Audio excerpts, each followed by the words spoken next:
Good evening, Vegas Golden Knights fans. It's Nick, the VGK Bugeyeguy. How you guys been? Me? I'm a little messed up right now because it's Tuesday. Now, forever I've done podcast Friday, and then it's been podcast Monday, mostly doing them on Sundays, and then the Vegas Golden Knights went and threw a wrench in my plans. They've been having games on Sundays, and now this week they had a game on Sunday and Monday. Now, I wasn't going to do a podcast after the Edmonton game on Sunday, and I wasn't going to do a podcast right before the San Jose game yesterday.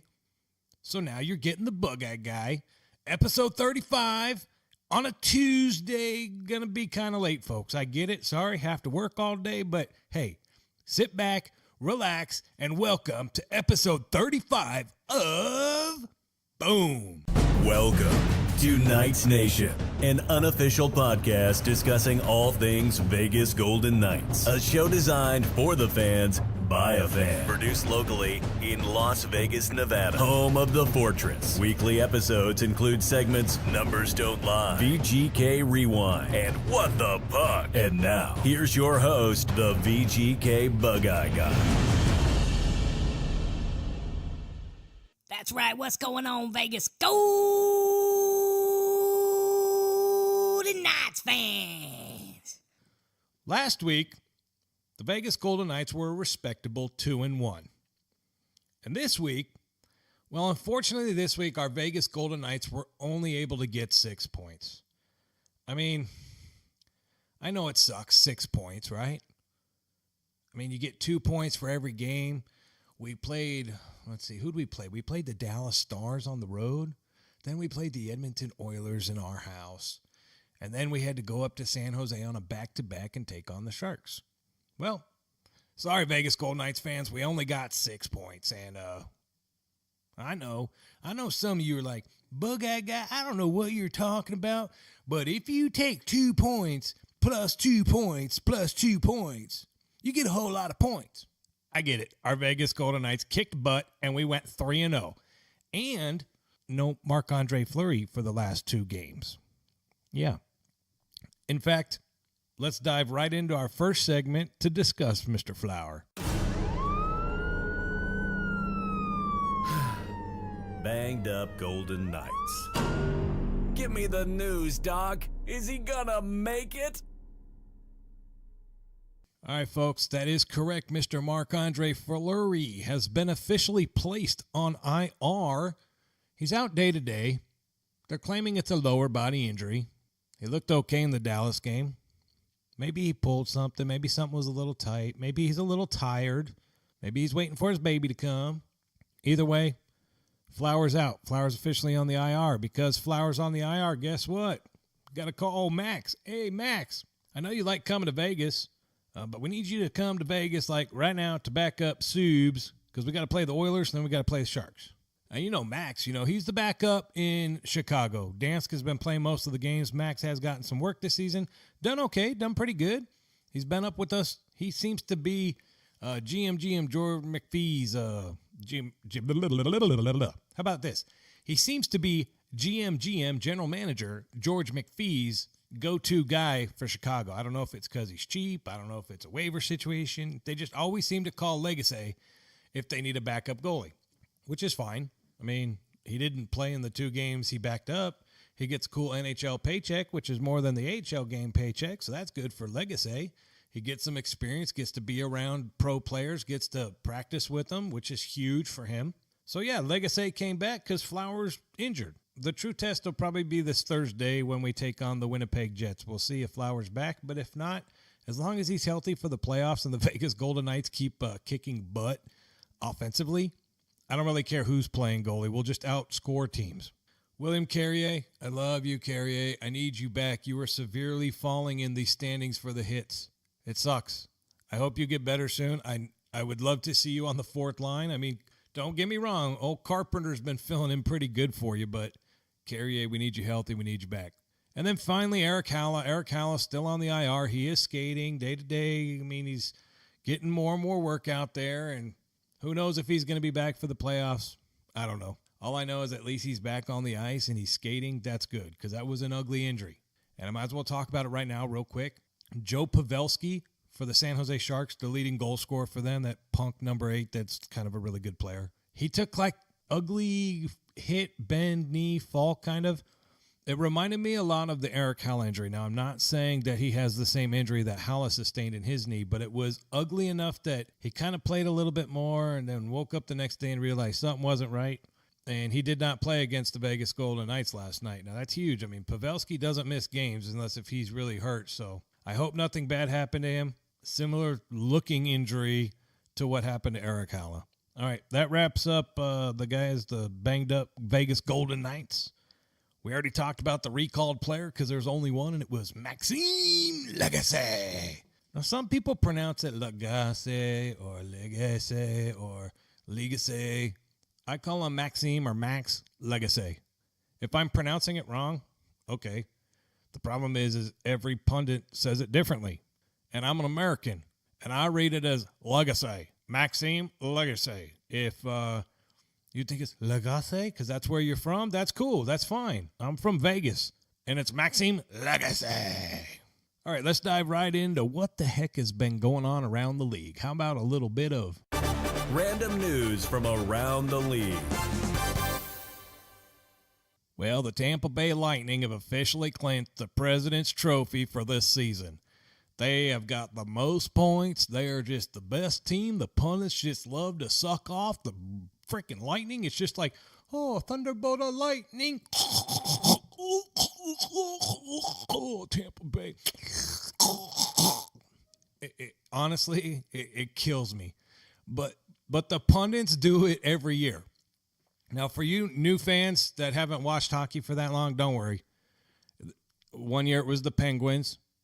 It's the Capitals. It's the Tampa Bay Lightning. It's the Chicago Blackhawks. It was never my Los Angeles Kings back then. I mean, it was either the Kings or the Blackhawks going to the finals for like 5 years straight. And whichever one of those teams won. So the pundits never really showed any love to LA.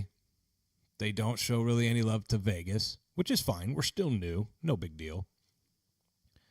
It's just Tampa Bay. Oh, my God. I know they're good. I get it. The Vegas Golden Knights, every time we play Tampa Bay, we pretty much beat their ass. I mean, sure, they're close games, but we beat their ass. The problem is they're in the East. They're one of those teams that we only play twice a year, maybe 3 next year, I believe. But, yeah, we don't play them enough. And when we do, we beat their ass. And then they're like, oh, yeah, the Vegas, oh, that was a surprise. Oh, yeah, they did good. Oh, yeah. No love. I'm okay with that, though. I like kind of floating under the radar. Anytime you can kind of sneak in under the radar. And last year was perfect. I mean, they never thought we were going to do anything. This year, the problem with this year is we acquired Mark Stone. Now, in acquiring Mark Stone, who was the biggest name available at this year's trade deadline, Mark Stone has a big following. Everyone was kind of wondering where he was going to go. Now that he has come to the Vegas Golden Knights, is it a shock or a surprise that since we've acquired Mark Stone, we are 9-1? I mean, our second line is out freaking standing and should scare any team in the NHL.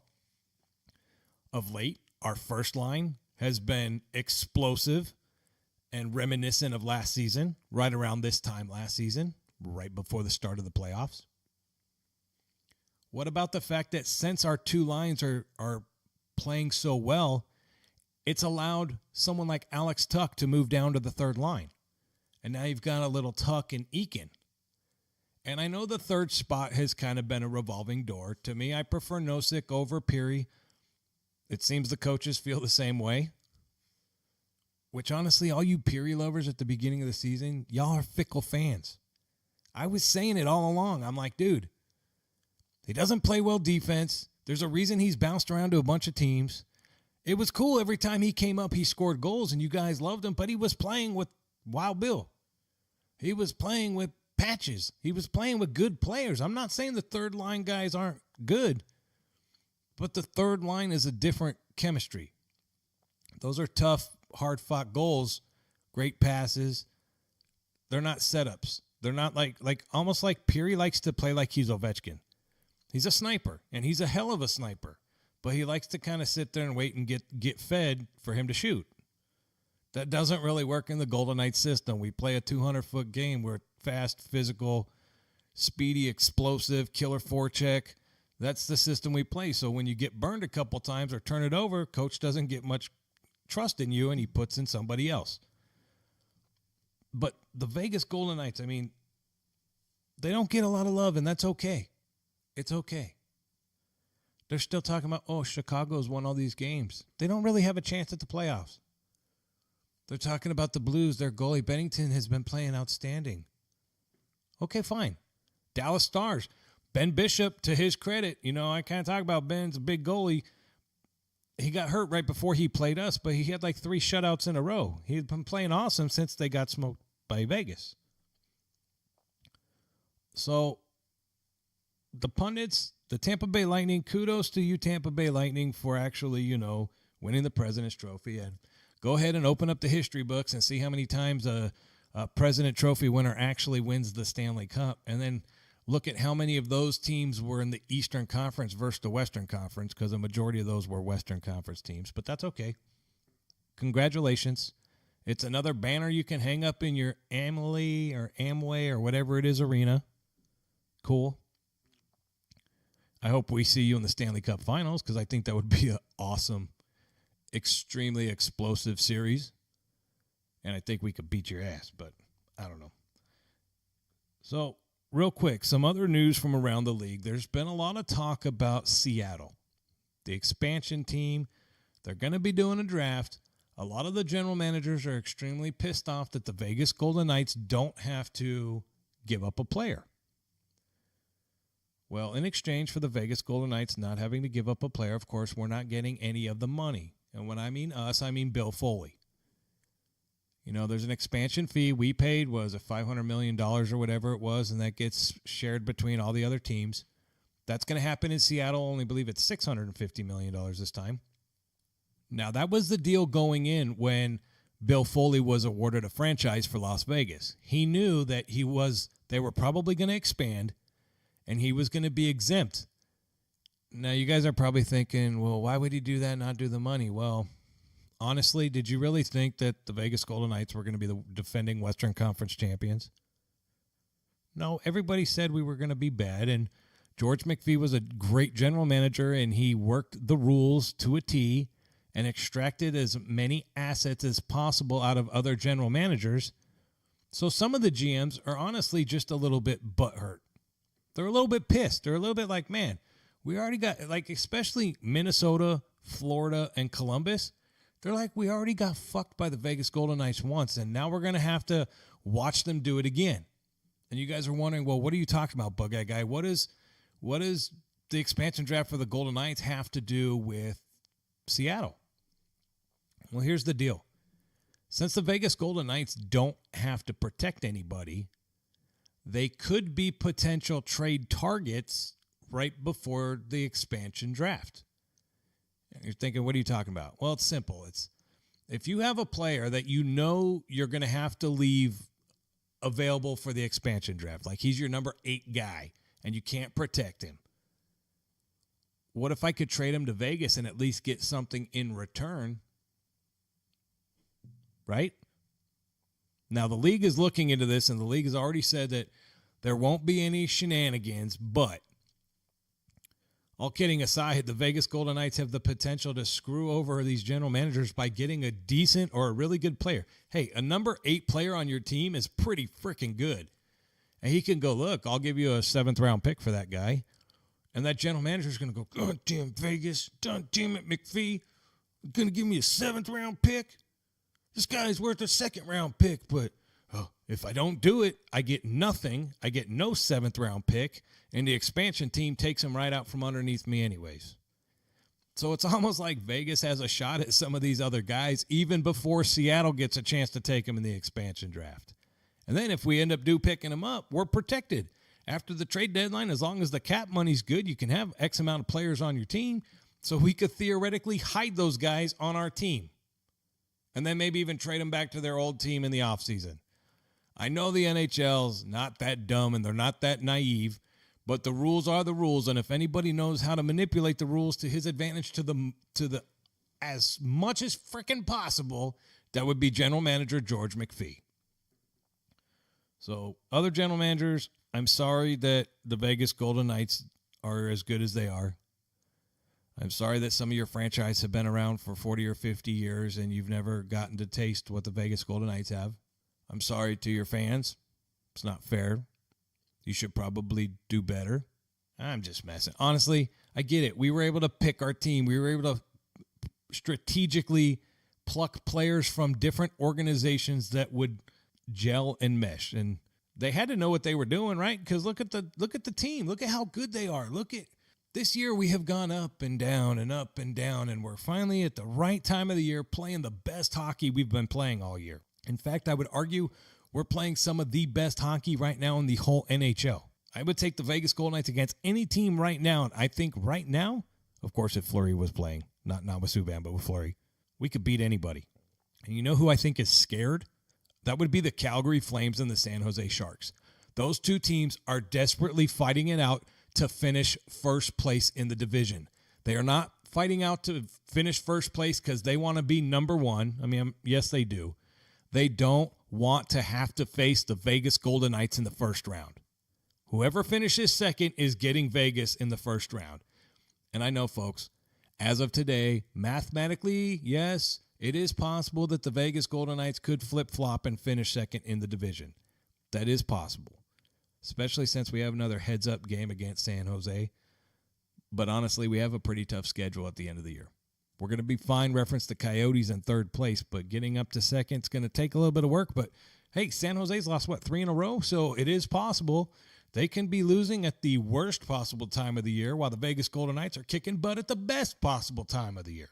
Since San Jose's on my brain because it was just last night and I've talked so much about the games, why don't we dive into the segment that I like to recap and rewind last week's games. And newsflash for you new listeners to the Knights Nation podcast, this segment always goes so much better if we win. If this was a recap of 3 losses, you do not like the Bug-Eye Guy after 3 losses. All right, let's dive right into a little bit of. And now, VGK Rewind, a review and recap of last week's games. All right, as I mentioned at the top of the hour, last week, the Vegas Golden Knights, we took on the Dallas Stars and the Edmonton Oilers on a Friday-Sunday game. Now, here's the deal. In last week's episode, I was kind of on the fence as to when I was going to do my podcast because I didn't include in What's on Tap San Jose because technically I do podcasts on Mondays and San Jose was Monday night. I made the decision to go to the Fortress, enjoy the Edmonton Oilers game, which was awesome, and then I wanted to enjoy the San Jose game last night. So that's why the podcast is today, but hey. So we took on the Dallas Stars. The Dallas Stars on Friday. Now, my buddy Chris from Facebook, cool dude, got to go up and watch his first game of the year up there against the Dallas Stars. My buddy Randy here in Vegas, he actually flew out from Vegas to go to the Dallas Stars Vegas Golden Knights game with his kids. Well, quick story, and Natalie, you probably don't listen to this podcast, but if you are, this is Randy's daughter, and she made him late to the game. Now, they got there before puck drop, but I'm texting him. They're warming up. I can see it on AT&T Sports Network that those players are on the ice. And there needs to be Vegas Golden Knights fans at road games around the ice supporting our team. So I'm texting my buddy Randy going, where are you at? He goes, oh, we're running a little bit late. My daughter had to make sure her makeup was done. And I'm going, dude, are you shitting me right now? You're in freaking enemy territory and you're not there defending our Vegas Golden Knights on the glass? So then his daughter texts me and says, I'm sorry, I had to get ready and we'll be there soon. And I'm like, oh, hell no. So you know what I did? I did straight Bug-Eye Guy video. I went old school Bug-Eye Guy video, and I was like, you need to tell whoever's driving to hammer down. You need to full throttle, get your ass to the arena so you can support our Vegas Golden Knights. Now, here's the problem. His kids aren't hockey fans. His kids are new to hockey. They're learning because dad's learning, and they're all kind of doing it together, which is cool. They don't understand road games. They don't understand the passion, the fire, the Vegas Golden Knights. They don't get it. Well, they were going to get it after they got to see a victory, but they can't get it right now, and they can't get it right now because they're not at the freaking arena on time. Always got to show up. And newsflash, ladies, you don't have to look to the tits. You don't have to be glitz, glamour, perfect makeup. at a hockey game. Because hockey fans, we don't care. We don't care. As long as you're sporting the right colors, as long as you got the freaking gold on or whatever team you are, doesn't matter. This is NHL wide, folks. We don't care that your makeup's perfect. Hell, you don't even need to wear makeup if you don't want to wear makeup. It's hockey. It's tough, physical. Everyone's cheering, everyone's high-fiving, everyone's freaking, yeah, everyone's fired up. You seen a goal in the Fortress? After we score a goal, that place goes nuts. My section, we go up the stairs. I go halfway up the damn stairs, and them stairs are freaking steep. High-fiving random fans, high-fiving the regulars, high-fiving my hockey family, my Fortress family. We love it, dude. It is freaking awesome. So getting back to the actual game, honestly, fastest goal in VGK history for a road game, 18 seconds in. Pacioretty, it's like they won the face-off pass. He shot, it scored, it went in. It was kind of dumb. But I'll take it because we were up 1-0. And then, unfortunately, about 5 minutes later, the Dallas Stars tied it up on a shot by Mr. Heinz. Now, the problem with this shot is this is one of those players that in the pregame, AT&T Sports Network was like, oh, Hintz is on fire. He's been scoring a lot. And I'm thinking, you know what? You guys are talking about that right now?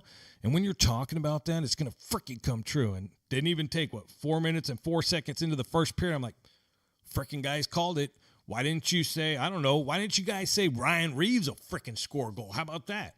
AT&T Sports Network, because Ryan Reeves did score a goal in the third period. And Ryan Reeves had not scored a goal in like 25 games, and the wife was getting a little pissed off because she loves Revo, and she's like, Merrill scored. How come Reeves can't score? I'm like, Merrill's only had like 3 goals this year, babe. Relax.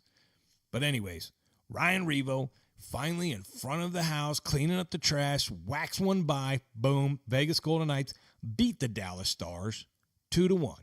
Here's the quick audio of the goal from Pacioretty and the goal from Ryan Reeves. Take a listen. Half weeks ago, that was the first game for Mark Stone in a Vegas uniform. Pacioretty scores right off the bat from Stastny and Stone. 18 seconds in. The far side for Miller. Now Carpenter in deep to Belmar, shot on a save. Udobin rebound the Reeves, and he scores. Ryan Reeves ends a 25-game drought, and the Golden Knights have the lead 2-1. Now, I figured, there's so many options for post-game interviews, but when Ryan Reeves scores his first goal in 25 games, Ryan Reeves gets on the podcast. Here's what Revo had to say following the 2-1 victory over the Dallas Stars. Very cool. Thank you. Yeah, I was trashed for 2 periods, so I figured I had to do something. Don't nod your head like you're agreeing with me. But yeah, no, it was tough 2 periods, and one went in. Was this you did have 4 days off. It looked like it took you guys a while to get going. Yeah, maybe a little bit. They're on a back-to-back, and they're coming off a big win, so obviously they're coming in excited at home ice, and and trying to climb the standings just like we are. So a little bit of a slow start after the first goal, but I think we settled in after the first. A nice way to these games, you have to win these 2-1 games and to hold that lead the way you did with all that PK pressure at the end. Yeah, PK 5-on-4. 6-on-4 obviously did a huge job blocking shots and just clearing the net. Been kind of the story for us the whole year. They've been really good. Now, here's another quick audio bit. This was from Ali Lozoff right after the game. So that one we just listened to, that was in the locker room. This was right after the game. Take a quick listen. Well, earlier today you talked to me about putting your playoff brand on the ice. Do you think that was your playoff brand? And what exactly do you mean by playoff brand? I thought that was playoff hockey right there. They're obviously fighting for a spot just like we're fighting to get up in the rankings, and it was physical, it was fast, and came right down the wire. Well, thanks so much for your time. We appreciate it. Anytime. Oh, Ryan, wait. Hey! Now, the funny part about this is you can probably tell a little bit. Ali, as he walked away, he's like, hold on, Ryan. He turned around and she sprayed him with a water bottle, like a Gatorade bottle. And if you guys don't follow Ryan Reeves on social media, he always is pranking guys with water bottles, trying to spray them and stuff. And I thought that was pretty funny. Kudos to Ali Lozoff from AT&T Sports Network for getting Revo back. He even said it as he walked away. You couldn't hear it on that audio, but he actually said, I probably deserve that. And he probably did, and it was funny, and it was cool. So the Vegas Golden Knights beat the Dallas Stars 2-1. Face-offs, we were a little bit low. It was 30. No, I take that back. I'm reading it wrong. Duh. I should probably turn the lights on in here. Face-off percentage, we beat them 58% to 41, 35 face-offs to 25. Power play in this game, the power play still sucked. We were 0 for 2. The good thing is our defense kicked butt because we gave them 5 penalties. 5. Okay. Speaking of the penalties, there's one penalty we have to talk about. Now, if you follow me on social media, I took a couple video clips and put it together and put it out. And it was Max Pacioretty right after the whistle got blown, totally got cross-checked. I guess technically not a stick, but he got pushed from the back and got flown to the ice. No call. Fine. I'm okay with that. And then they call this ticky-tack shit on Nate Schmidt. I mean, it's like you're going to not call this one that everybody saw. And then this teeny little guy falls over on this ticky-tack hit, and you're going to call that. Here's the quick audio from that. Take a quick listen. Oh, it's going to be Nate Schmidt. Here's earlier. So there's one. That's a push. I'm fine with that. No stick, no cross-check. And that's the cross-check call. With the stuff we've seen them let go in this game, that's more right now Gerard Gallant and his team need to. So, like, the power plays, we got to do better. 0-2, not good. 0 for 5 on the penalty kill, that is really, really good. I mean, honestly, they have some good players on the Stars. Don't get me wrong. Hits. This is where we need Carrier. Hits, we got out hit. Remember the last game when we played Dallas? We smashed them. Reeves was like a freaking bowling ball just smashing people against the boards. This one, we only had 18 hits versus 26 for Dallas. I guess they were trying to send us a message, huh? Message not received, Dallas Stars.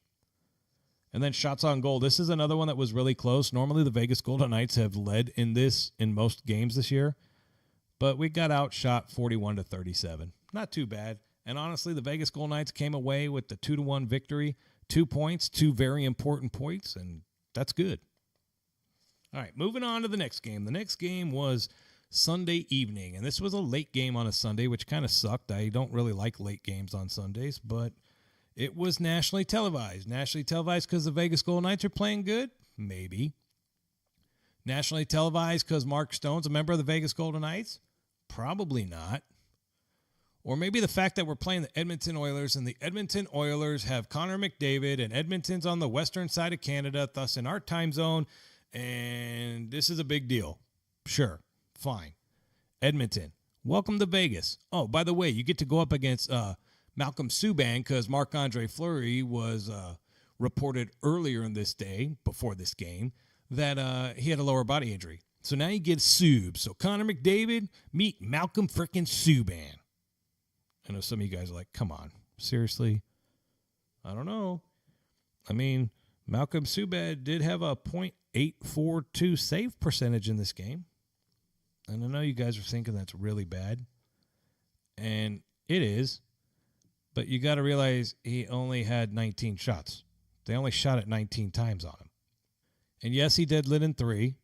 2 of them were good. I mean, you guys suck. A lot of you guys Subban haters suck because Subban did good. Yes, he's going to let in some garbage goals. That's what backup goalies do. But he made some amazing saves towards the end of this game. Game-saving saves. Honestly, the Vegas Golden Knights, they came out with Mark Stone. Mark Stone got a goal, 5:40 into the first period. And then Nugent Hopkins, who's another one of those number 1 overall picks. They have like 400 of them in Edmonton. He got a power play goal. And then Cody Eakin had a beautiful pass. Cody Eakin came down the left side, man, and it was just a boom shot. Now, the cool thing about when Cody Eakin scores, this is from my buddy John, who I finally got to see it in Section 217. He got divorced. And since he got divorced, he only gets half the tickets. So I only get to see him in half the games. The kudos part of it is John's brother has a season ticket there too. So some games, he has to sit next to his brother's ex-wife. And I'm right behind him. I get to watch the whole thing unfold at the Fortress. So one thing that John likes to do is he likes to do Eakin face. So anytime Cody Eakin scores a goal, he likes to do the pictures, sometimes videos. I've posted them on social media. I'm sure you've seen them. It's hashtag Eakin face. And whenever he scores, you're like, Eakin face. Anyways, it looks funnier in person. You guys are like, whatever. But no, that was cool. So Eakin scored. And this game was honestly like, okay, It was 2-1 after one period. I'm like, this game could go both ways because there's been some – I don't know what's going to happen. Well, right off the bat, like 22 seconds in, Leon Draisaitl ties up the freaking game. Like literally I hadn't even, like, sat down from cheering because the Toyota second intermission or whatever it is, brought to you by Toyota. I'm like, okay, I finally sit down. They score. I'm like, what? What the hell happened? And then we got to see what was the beginning of the return of the killer first line. Marchessault scored. Then in the third period, Marchessault scored. Then they let Russell score a goal, whatever.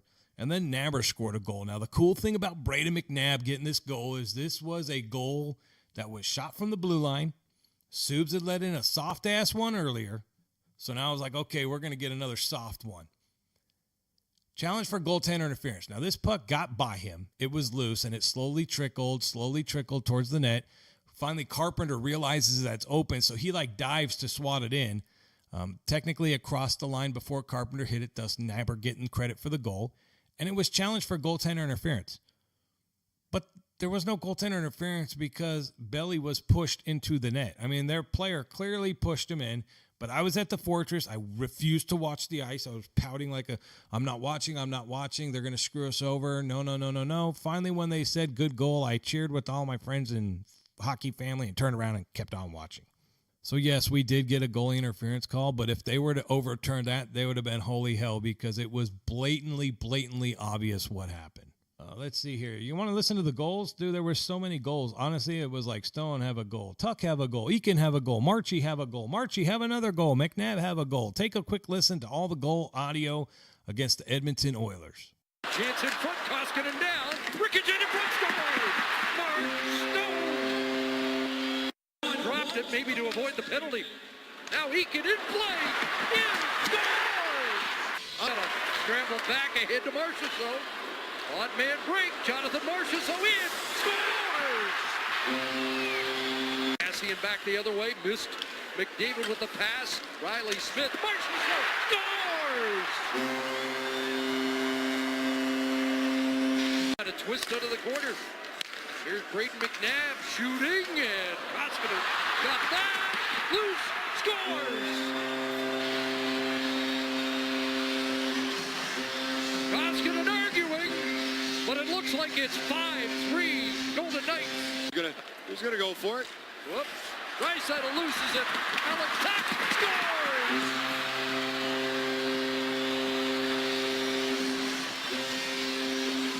Now, this game definitely felt like a playoff atmosphere. I mean, anytime you have Leon Draisaitl and Connor McDavid in your house, it's going to be scary because those guys got amazing skills, amazing speed, and can score all the time. Here's a thing that kills me about the Oilers.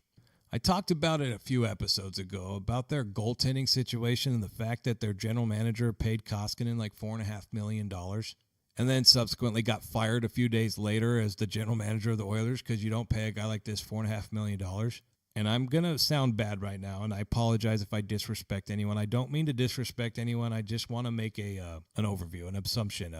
So right before the start of the Oilers game, the Oilers goalie's right in front of me. I'm up in 217, and he's right there. He's, we're doing the national anthem and the anthems. So it takes a while. So he's there with his helmet off. Well, when the lights come back on, there's like this balding dude playing goalie, and he looks kind of old as shit. And I'm going, who the hell is that playing goalie? They're like, that's Koskinen. I'm like, dude, he is old. How did he get $4.5 million? And clearly the general manager must have gotten fired because that dude does not have a glove. I mean, they were shooting glove high on him all night, and it was going in. I don't know. Oilers, that's your future? You guys paid him a lot of money. I mean, you guys need way better defensemen. Way better defensemen if you're going to roll with a goalie like that. I don't know. Let's do some post-game audio, Oilers. Let's see. Who haven't we heard from in a while? How about Marchie? Marchie had 2 goals. Marchie, he's kind of been quiet of late. Now he's starting to produce offensively. Why not? Let's take a listen to what Jonathan Marchessault had to say following the explosive 6-3 victory over the Edmonton Oilers. It looked on the first goal that you scored, you were thinking pass, and then it kind of the lane got taken away from you, and then you scored. But the second one, that was shoot all the way. Yeah, first one, the pass was there a little bit early. I didn't want to force it, just trying to go in, and he went on the ice, so just try to bring it to the net. And the second one was just a just a good regroup. I think from Smitty, good turnover. Just try to let him know I was there, and I know I was kind of alone there, so try to bring it to the net. 3 games in 4 nights. You got the win in Dallas. You have this win now, and one more length of this real tough stretch. Yeah, I've definitely been a tough stretch. I mean, obviously tomorrow I think we got a bigger opponent. San Jose is a great team, and especially on a back-to-back and traveling like that, we just need to keep it simple and manage the puck with all that skill that they have.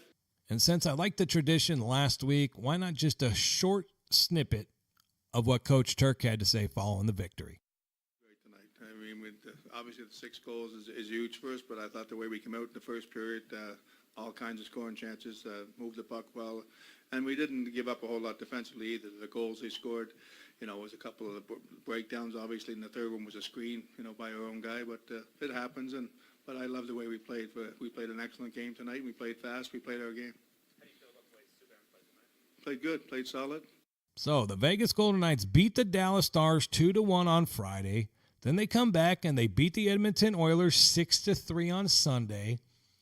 Here's my big FU to the NHL. And I know you guys probably didn't do this on purpose, but FU NHL schedulers, because the Vegas Golden Knights had to beat the Oilers Sunday night, then get on an airplane, fly to San Jose to take on the San Jose Sharks the next day. Now, I work in the aviation industry. I understand that a flight from Las Vegas to San Jose is roughly an hour 10 minutes. I know it's not a long flight. Same time zone, no jet lag, no nothing. It's just inconvenience. Fine. But we have another matchup against San Jose in a week and a half, and it's the same shit. It's a Vegas Golden Knights game at home. Then we got to get on the airplane, and we got to fly to San Jose. Why they get rest both days. All right, so the Vegas Golden Knights head up to the dreaded Shark Tank. Now, it's no secret that I think the biggest rivalry for the Vegas Golden Knights thus far in their existence is the San Jose Sharks. I know a lot of you guys were hoping it was going to be the Los Angeles Kings or maybe the Arizona Coyotes until Seattle comes and then they move to the Central, but it's not the Kings because the Kings suck. You can't have bad blood. Sure, Drew Doughty talks shit, but Drew Doughty can talk all the shit he wants. His team sucks and has already been officially eliminated from the playoffs. So that doesn't work. San Jose, the Vegas Golden Knights seem to own San Jose, and there is a shark slayer on our team. And in particular, there's a Martin Jones slayer on our team. And you guys know him. You guys love him. It's Wild Bill, right? Wild Bill got another one on Jonesy. Now, to Jones's credit, Couture kind of passed it to him. But either way, Wild Bill got this game tied 1-1 early in the first period. Now, unfortunately, we gave up a goal, 30 seconds in? Logan Couture. Logan Couture is the one player on the Sharks that I despise the most. I can't stand Logan Couture. And you want to know why? Because if Logan Couture played for the Vegas Golden Knights, I'd rock his fucking jersey every game. He plays with heart, passion. He's skilled. He's tough. He's physical. He talks a little shit. He's just an all-around tough, good hockey player. And he fights for it, and he scores goals. But I hate it because he's never on my freaking team. Couture scored early. We tied it up. And now it's one of these games where it's like, are the Vegas Golden Knights, are we here? Because we didn't really look tired, and San Jose was rested. We looked like we had a little extra pep in our step. It's almost like the team was like, you know what, the pundits, nobody really thinks we can beat Calgary or San Jose. Let's go send a message. Fuck it. We got Subban playing. We don't care. Subban played great last night. Let's go give him a back-to-back, first in his career. And let's go up to San Jose on the road, and let's kick a little ass. And honestly, that's exactly what happened. I mean, Mark Stone scored his 32nd goal of the year. Joe Thornton scored, which I can't stand Joe Thornton, but he's a good player. He's another one of those guys that's a future Hall of Famer. And then Marchie scored. So we had literally a 3-2 after one period. Now, I know all the mainstream media guys, and especially the broadcaster, loving it, dude, because this is good TV ratings. When these two teams are playing and you got 5 goals in the first period and the starting goalie is chased for San Jose, it's pretty good. And then, of course, the second period came around, and it was a lot of action. I mean, Healy was adamant that he was going to fight Reeves, and all I'm thinking is, dude, are you a dumbass? Like, I know you're supposed to be the tough physical guy for San Jose, but that's Ryan frickin' Reeves on the other side.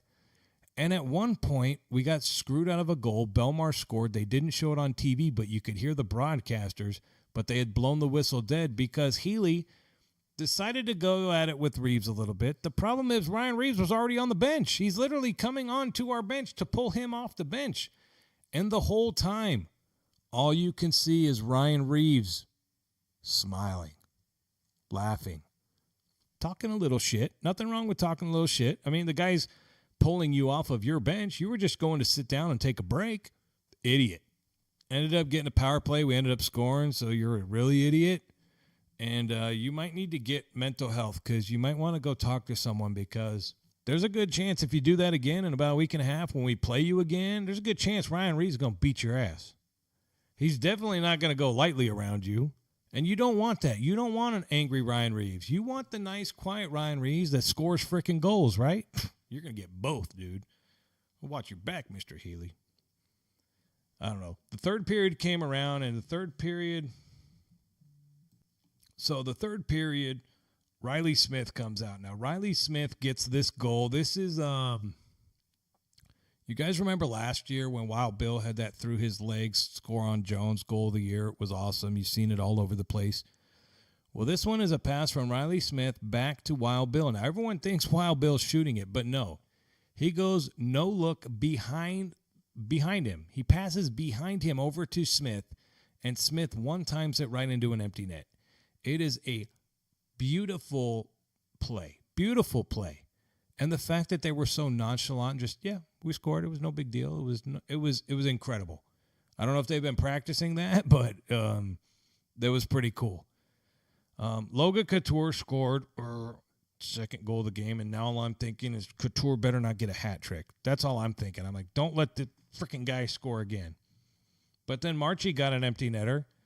And then they took a bonehead penalty, so now we had a power play right at the end of the game, and I don't think the Vegas Golden Knights were trying to score another goal. I mean, at this point, it was 6-3. The game was pretty much over. There's less than 2 minutes left in the game. Hell, Eakin scored at 18:22. Now, you can't blame Eakin because Theodore shot it from the right side, and it hit Dell, and it rebounded it from Dell. Poor rebound control, Mr. Dell. I'm used to it as a Subs fan, but poor rebound control because the rebound went right to Eakin's stick, and he had a wide open net. So all he had to do was just move his stick forward a little bit, and he scored a goal. And I got to do Eakin face. And I did an Eakin face video, and it was freaking awesome. And yeah, Vegas Golden Knights beat the San Jose Sharks 7-3. Message sent. The Vegas Golden Knights are 2-1 against the San Jose Sharks this year. We're not afraid. And the one game we lost, it was 3-2. Let's see here. Hold on real quick. I got it right here. We beat them on the 24th of November, 6-0. Beat that ass. You remember that game? And then we beat them we lost to them January 10th. It was a 3-2 loss. And then we beat them 7-3 this game. So, honestly, everyone loves the Sharks. And I know Eric Carlson, 65, has a torn vagina or a torn groin or a torn knee or whatever the hell it is. And Evander Kane had a huge family issue to deal with, but he was back and it was fine. Pavelski has this injury now that could be, if they lose Pavelski long-term, they're already in trouble, in my eyes, against the Vegas Golden Knights. But as far as the national pundits loving San Jose and San Jose is just running away with everything, without Pavelski, I don't know. You need to have a Martin Jones that's also dialed in.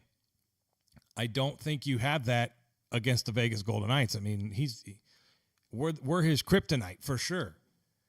Same in Calgary. You got Rittich or Smith. Who's going to play? Who's going to be your guy? If you don't have that consistent goaltending, you might be in trouble, especially come playoff time. You're not going to get all those ticky-tack calls in the playoffs. Well, the Vegas Golden Knights will, especially if it's goaltender interference. But that kind of stuff doesn't normally happen, so you have to really have a core. And if they lose Pavelski, you saw what the Vegas Golden Knights did to him last night. And that was on a back-to-back. That wasn't even a rested Golden Knights. That was okay, well, go to bed late and we'll catch a plane early and we'll go practice and then we'll play. It's okay. It's the NHL. We get it. We're used to it. They beat your ass 7-3. And everyone's saying that maybe they've awoken a sleeping giant in Vegas. I'm thinking, we were never asleep. You stole Nate Schmidt from us for the first 20 freaking games. We've had a couple guys banged up, like our new killer free agents, Paul Stastny and Max Pacioretty. They missed some time. They've been healthy. They've been playing good. Alex Tuck's been contributing. Cody Eakin's been contributing. The thirds and fourth lines have been contributing. And of late, the first line's been quiet. And now the first line's alive. So Vegas is rolling 4-line deep. 4 lines. And they're getting good goaltending. I'm a little pissed off in the Sharks game that they played Holden instead of Merrill. In my opinion, sure, Holden needs to get back into the game. I totally get it. But Derek Englund played questionable in Dallas. The one goal was clearly Derek Englund's fault. And then in Edmonton, Colin Miller couldn't stay out of the box. Colin Miller needs to go. Of all the defensemen, and Derek Englund too, but I don't want to see Derek go to another team. He'll probably just retire, and the rumor is he'll get a job with the team. Everyone always talks about that. I don't see why they wouldn't. He's a good spokesman. He's good for this town. He's good for this city, so I'm okay with that. But Merrill's been playing good. Merrill's been consistent. Merrill's been helping offensively. You're going to pull Merrill for Holden and then leave Miller in? Okay, maybe it was just for one game to see. Maybe they'll change it up against Winnipeg. I don't know. All right, that wraps up this week's episode of VGK Rewind. Let's go ahead and dive right into a little bit of What's on tap? A ridiculously fast preview of next week's Vegas Golden Knights games. Well, since I'm doing this podcast on a Tuesday, there's only technically 2 games for next week's episode. Vegas Golden Knights are taking on the Winnipeg Jets at the Fortress this Thursday, and then they've got the Detroit Red Wings coming to town on Saturday night. Now, I'm not too scared about the Red Wings. I'm a little concerned with the Winnipeg Jets, but I think you're going to see a different Vegas Golden Knight team. The fact that the Vegas Golden Knights came out so determined against the Sharks to prove a point and send a message, I think you're going to get the same thing with the Vegas Golden Knights. Now, we have Mark Stone now.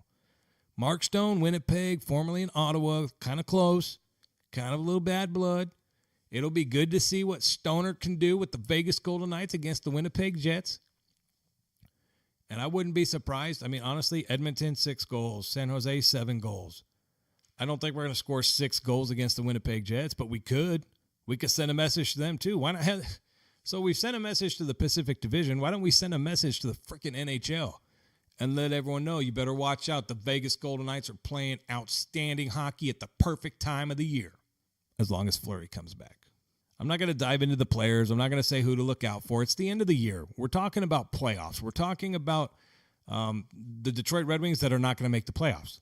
We're talking about the Winnipeg Jets that are fighting for first place in the Central with the Nashville Predators because they want the home ice advantage. I get it. I would want home ice advantage too. One pundit today, I was watching a quick video. I think it was on NHL Network. He was talking about the fact that we need to worry about getting the most points as possible as the Vegas Golden Knights, because if we win the first and second round of the playoffs, which he's already thinking way too far ahead, but okay, fine. Say we go to the Stanley Cup Finals, or say we go to the Western Conference Championship. The finals won't work if we have to play Tampa Bay because they have too many points, but Western Conference Championship. Let's say we make it to the WCF again. If we have more points than the Central Division leader, we get home ice advantage. We're not going to get it in the first and second round if it ends up being Calgary and San Jose because they have more points than us because they finished higher in the Pacific.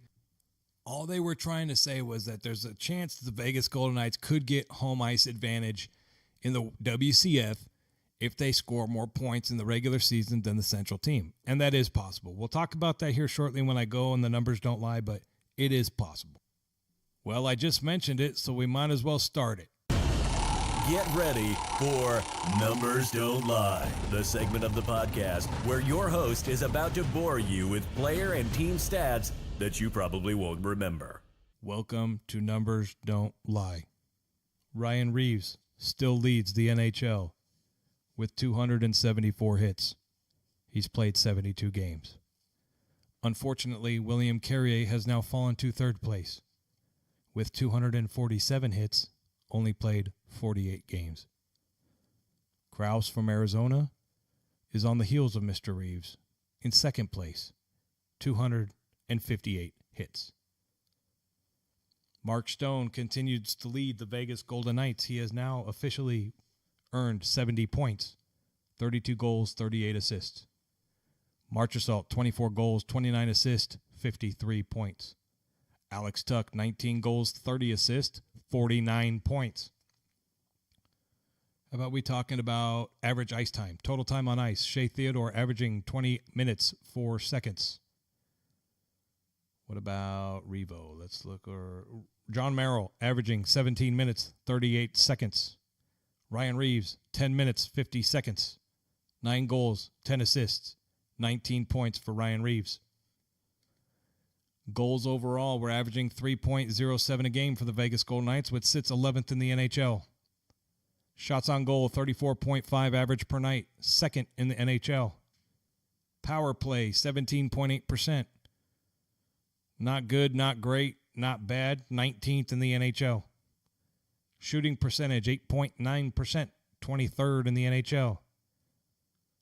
Face-offs, surprisingly, the Vegas Golden Knights are 50.3 for 13th in the NHL. Defensively, the Vegas Golden Knights goals allowed 2.75 a game, which sits 8th in the NHL. Shots on goal allowed 29.3, 6th in the NHL. Penalty kill 81.8, 7th in the NHL. And finally, penalty minutes. We average a respectable 7 penalty minutes a game, which averages and ranks us 3rd in the NHL. Our Vegas Golden Knights we're pretty badass, aren't we? I mean, we only have, 5 players that have more than 40 points. It's about to be 6, and it's about to be 7 after Eakin and Patches get a couple more points. But there's some teams that have multiple players with 60, 70 points. This is what I call consistency. Now, the beginning of the season, we've talked about it. You've heard me talk about it in the past. Sometimes we let some games go. Sometimes, we lost that game, but we didn't have Nate Schmidt. We had guys banged up. This is pretty consistent. When you have someone on your fourth line, let's just single out the fourth line for a minute. Ryan Reeves, 9 goals, 10 assists, 19 points. Ryan Carpenter, 5 goals, 12 assists, 17 points. Pierre-Edouard Bellemare, 5 goals, 9 assists, 14 points. And if we factored Carrier in, Carrier has 8 goals, 1 assist for 9 points. That's our fourth line, folks. The Vegas Golden Knights have gotten 27 goals from the fourth line. Now, that's only counting Carrier, Carpenter, Bellemare, and Reeves. I'm not going to do Nosek because I'm not going to waste the time to find out how many times Nosek scored or anybody else scored while they were playing on the fourth line. That's ridiculous. Consistency.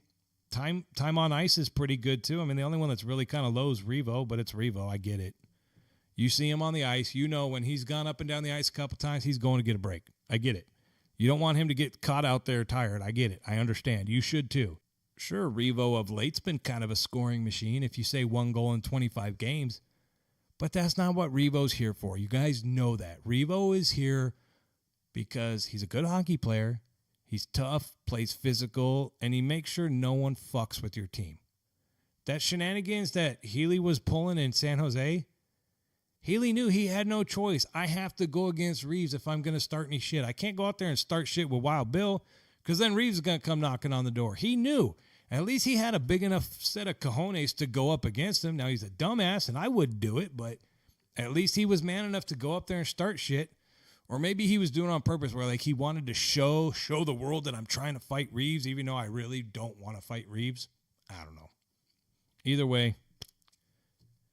All right, that wraps up Numbers Don't Lie this week, and I hope Carrier comes back. I want him to start moving up that list again, and I'm liking that we're getting consistency on the goal score. I mean, this is cool. This is cool that Eakin almost has 20 goals this year. Shea Theodore, man. Shea Theodore, 11 goals, 24 assists, 35 points from the blue line, man. That's awesome. And we're playing good hockey at the right time. And the numbers, folks, I say it, and honestly, I'm looking at them right now. The numbers literally don't lie. All right, I'm not going to do good, bad, and ugly this week because there wasn't enough cool things for me to talk about that were bad or ugly. I mean, I could have talked about the power play, but we finally got that kind of turned around.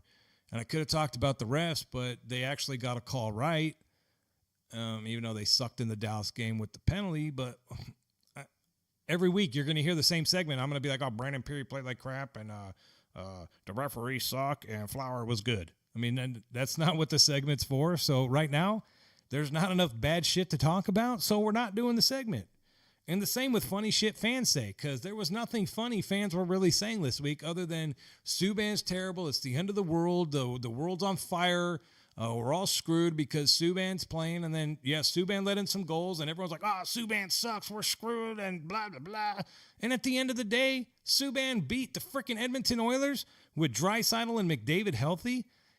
And he beat the San Jose Sharks, the team that the pundits want to just suck off, kind of like the freaking Lightning. I don't know what to tell you, folks. I'm not doing a good, bad, and ugly, and I'm not doing funny shit fans say, unless if it's worthy of the podcast. And this week, I don't need to hear a bunch of people bitch and whine and complain, especially, I have a full-time job. I can hear that at work. I'd say I could hear that at home because I'm married, but my wife will beat my ass, and it's not like that. It's funny to say the stereotype is there, but hell no, not here. No, ma'am. Good Buckeye guy.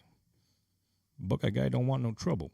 All right, so that leaves the final segment. Now this week's not really going to be, well, some of you guys might take offense to this week's What the Puck. And if you do take offense, fuck you, because this shit's going to be funny. Take a listen right now to what I love to call and what I love to end all my episodes with, a little bit of What the Puck? Seriously, what the puck?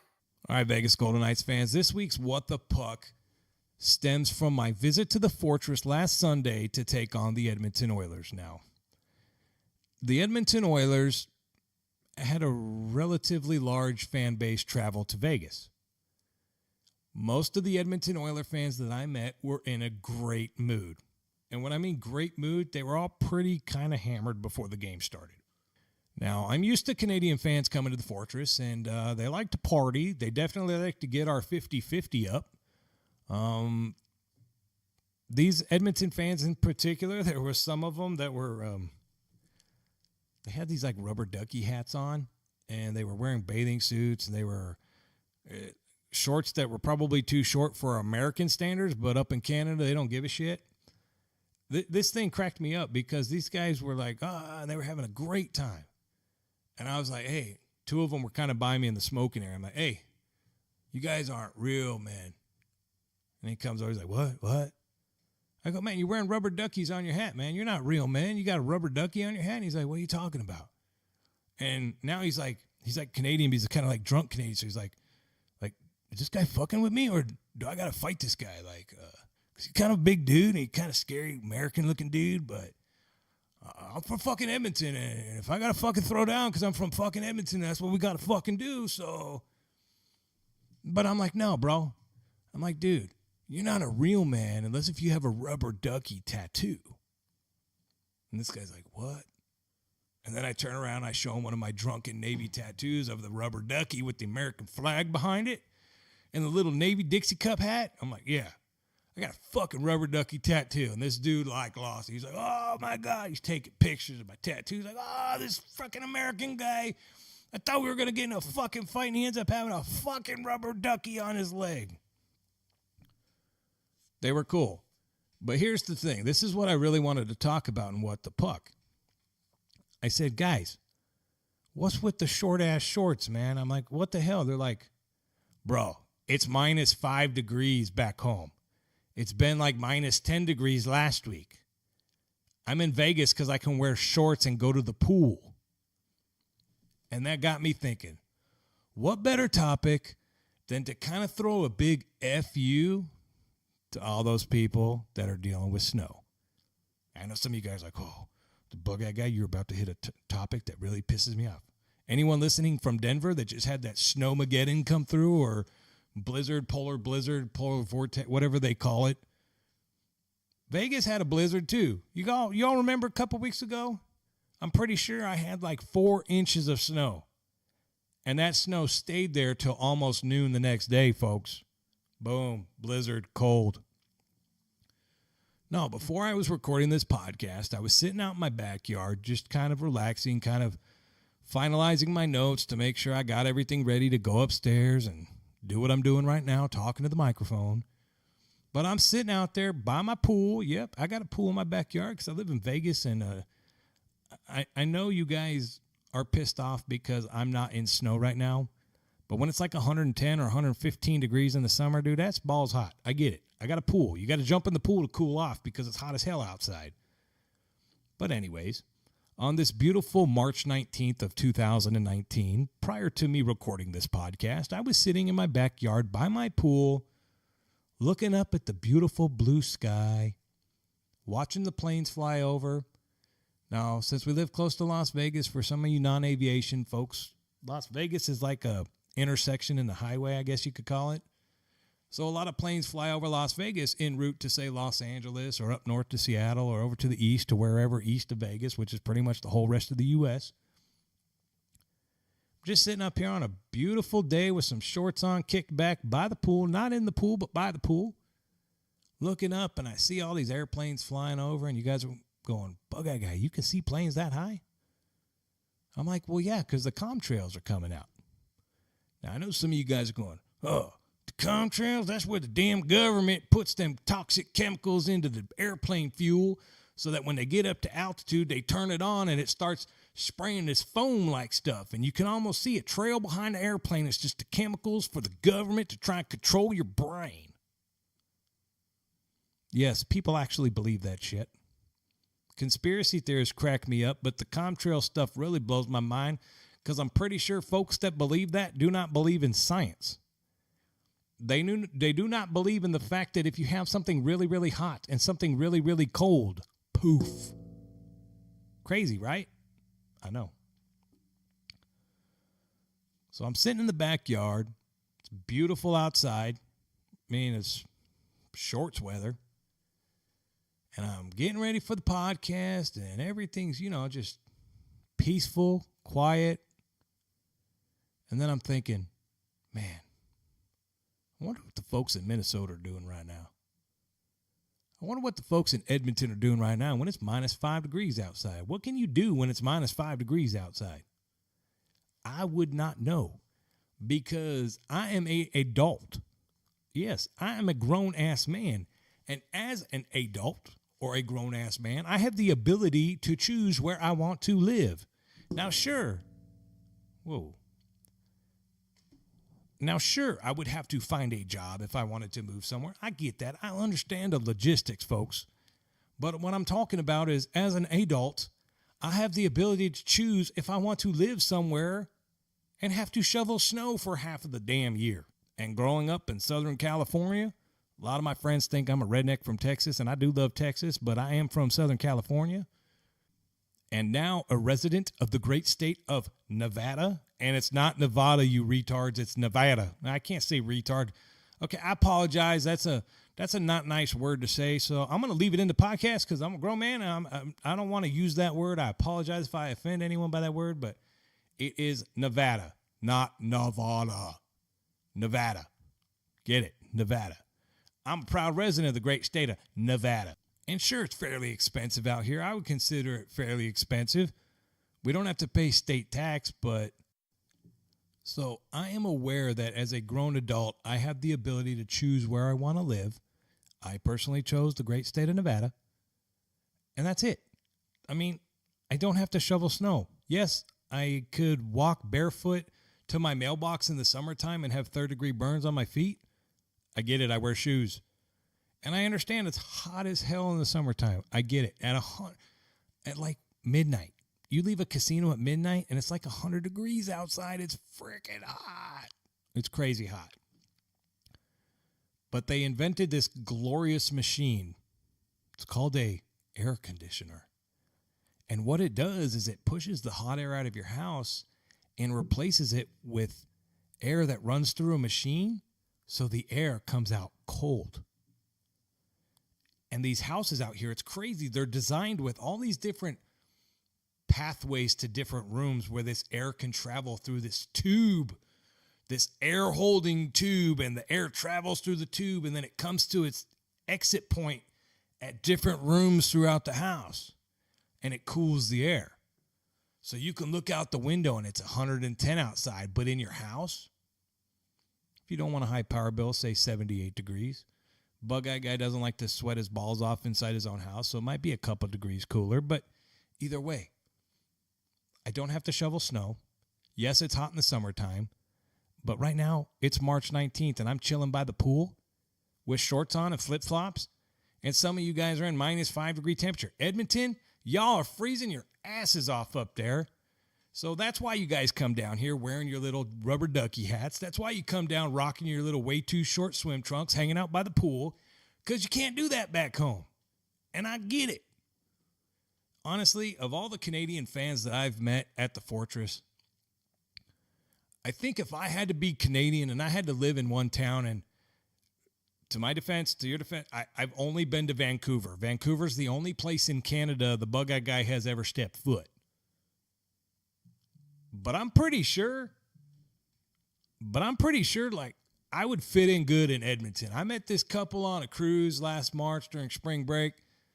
And it wasn't like a party cruise. It was like we brought our kids with us. But, you know, that cruise, I met this couple from Edmonton, and he was fucking cool, man. This guy, but he kind of talked like I was not making fun of. I was trying to do just like, fuck, man, it's fucking cool. It's Edmonton. Like, what the fuck, man? It's like, hey, you don't like us? That's cool. We don't have to like you either. We're from Edmonton, and in Edmonton, it fucking snows.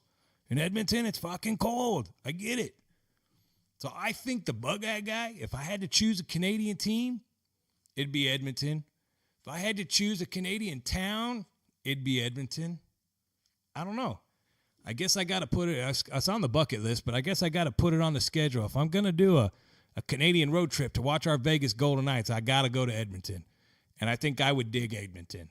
I think Edmonton fans would dig the Bug-Eye Guy. Because I know you got to have your own team, but we're cool. Every fan that comes in, they leave there going, shit. And I heard this personally leaving this game. Some Edmonton fans were behind us coming out, and I can hear them. They're like, shit, that was fun.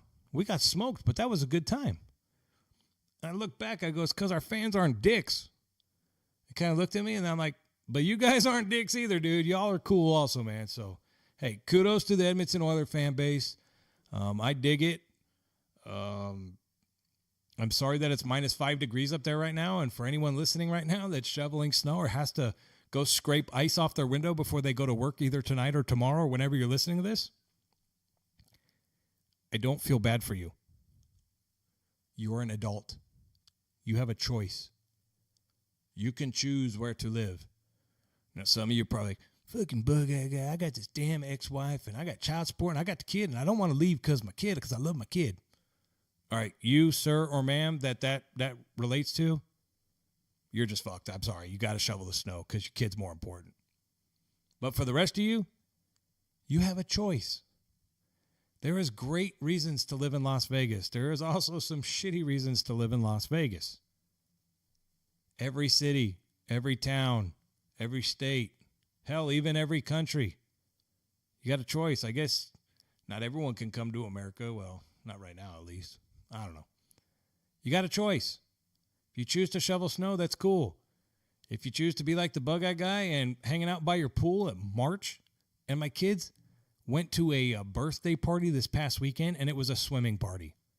Yes, they had to heat their pool a little bit, but the fact that kids are being able to swim outside in March, it's Vegas. I don't know what to tell you. All right, that wraps up episode 35 of Knights Nation podcast. I really do appreciate everyone tuning in.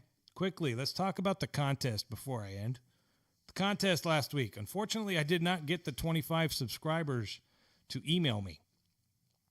I only got 17. So instead of telling everyone, sorry, you didn't win, I'm just going to extend it for another week. Same words, same everything. Everyone that has already entered is still entered for next week. Here's the rules. You have to email VGK Bugeyeguy. That's BUGEYEGUY vgkbugeyeguy@gmail.com. In the title of the email, just say contest. In the body of the email, the area where you can write a bunch for some of you non-computer folks, the magical word, the contest winning word is fighting, like fist fight, fighting flower. That's the word. All you have to do is send me an email, contest, in the description, in the body, fighting flower, and let me know where you're subscribed to the podcast. It could be on YouTube at VGK Bugeyeguy. It could be on Stitcher, Apple Podcast, Spotify, TuneIn. There's a whole bunch of them. Google Play. I'm on all of them. Knights Nation Podcast. Let me know where you're subscribed. Let me know the winning word. The winning word this week, of course, is fighting flower.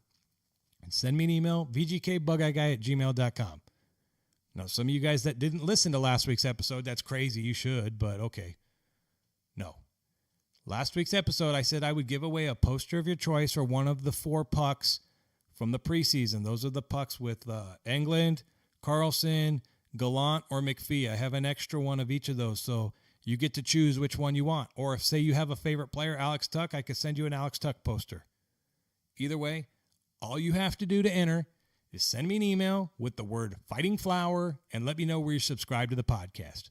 As long as I have a total of 25, which I'm pretty sure I will next week, I will run it through a random name generator. It'll select a winner for me. I'll reach out to you. I'll also give you a shout out on the podcast. Now, the only other rule is once you get the poster or puck, you just got to take a selfie with it and send it to me so that I can post it on social media. That's it.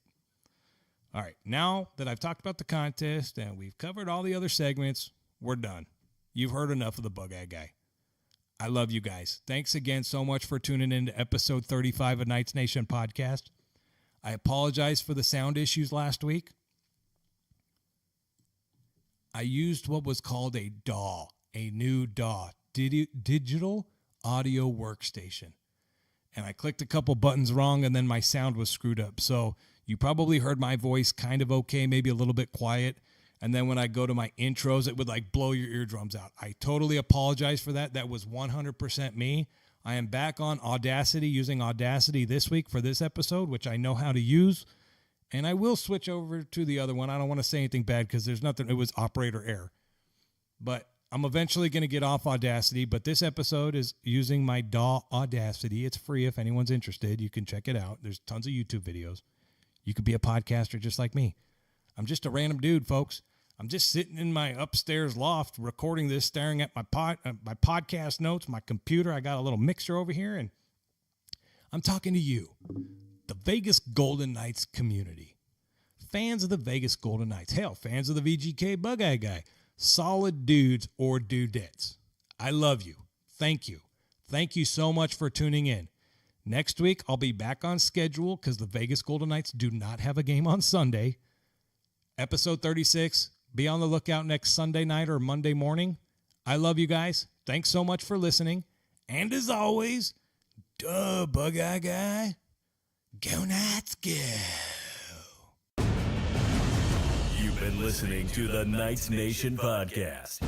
For a full recap of this podcast or to listen to past episodes, visit knightsnation.vegas. Your host, the VGK Bugeyeguy, is available on Instagram, Twitter, YouTube, and Facebook at VGK Bugeyeguy and at Knights Nation LV.